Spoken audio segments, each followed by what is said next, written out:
yung sinasabi kanina na si Slavomi. Yun yung sinasabing opportunity na titignan mo na mabuti kung galing ba yun kay Yahweh o hindi. Tapos ayun, sabi mo, didisconnect ka sa gadget para ma-enjoy mo fully yung mga nangyayari. Dahil naunawaan mo yung kapwa mo, nakakonect ka sa kanya, naramdaman mo yung pangangailangan niya, pumasok yung pag-ibig.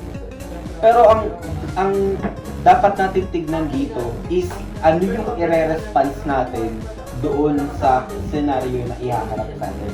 Paano natin mailalabas yung tamang response, yung mabuting response? Simple lang.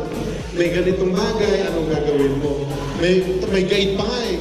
Ang nagiging problema kasi time bound siya dun sa activity. Dun sa ganung pagkakataon, kita mo na time bound siya, may oras eh. Imagine mo, may timer tayo pero hindi natin alam kung pang ilan na. Kung patapos na ba o hindi pa.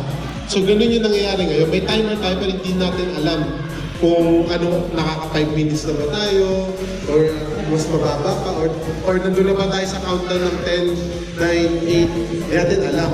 Ganun ba yung pakiramdam natin ngayon bilang bata sa pagsusumikap gawin yung tama? Okay, di ba yung on the spot din natin nalaman yung sagot? I mean, alam natin pero matagal. Yan yung kahalagahan ng paghahanda. Gaya ng sabi ko kanina, hinahanda mo yung sarili mo, yung puso mo, kasama na natin yung pananalita, ginagamit rin natin yung pananalita natin sa isang tao, at the same time yung puso. Paano yung binubagay yung salita niyo, nagagaling yun sa puso. Hinahanda natin yung puso natin eh, kasi yung puso natin, para siyang sabihin natin lalagyan. Anong ilalagay natin sa puso natin?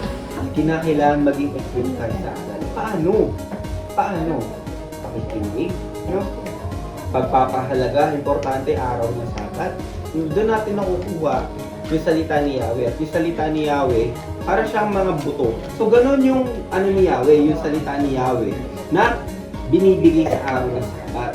Mahal lang natin sinasabi, pinapakinggan natin, then tapos na.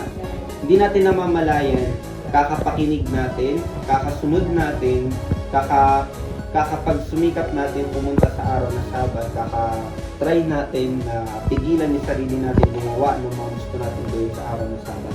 Hindi natin namamalayan, itinatanim na tala natin yung mga binhi na salita ni Yahweh sa puso natin. Okay? Agad maaga, magtanim ka.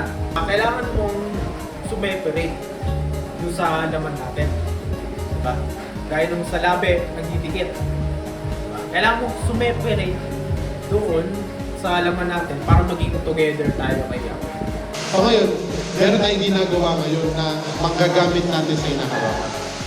So hindi kayo dumating doon sa point na meron kayong pinalisan na dating paniniwala na kailangan yung burahin sa isip nyo, papalitan nyo yung bago.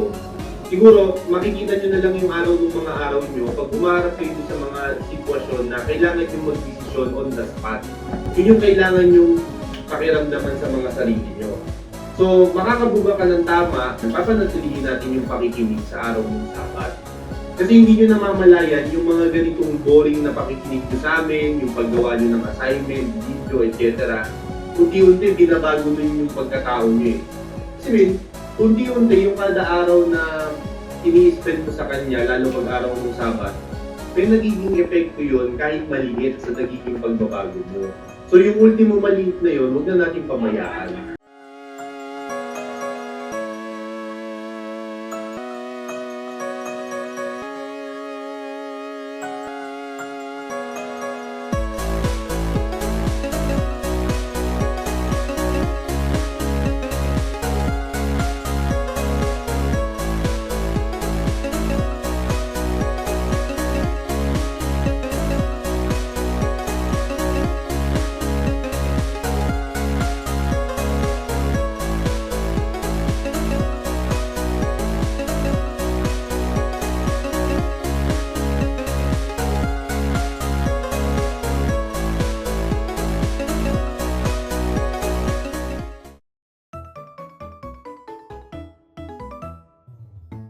Aking pupurihit pasasalamatan siya araw-araw.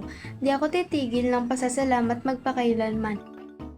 Dakila ka Yahweh at karapat dapat na ikay purihin. Kadakilaan mo ay tunay na mahirap naming unawain. Sa alinmang lahi ang iyong ginawa ay papupurihan. Ihahayag nila ang mga gawa mong makapangyarihan.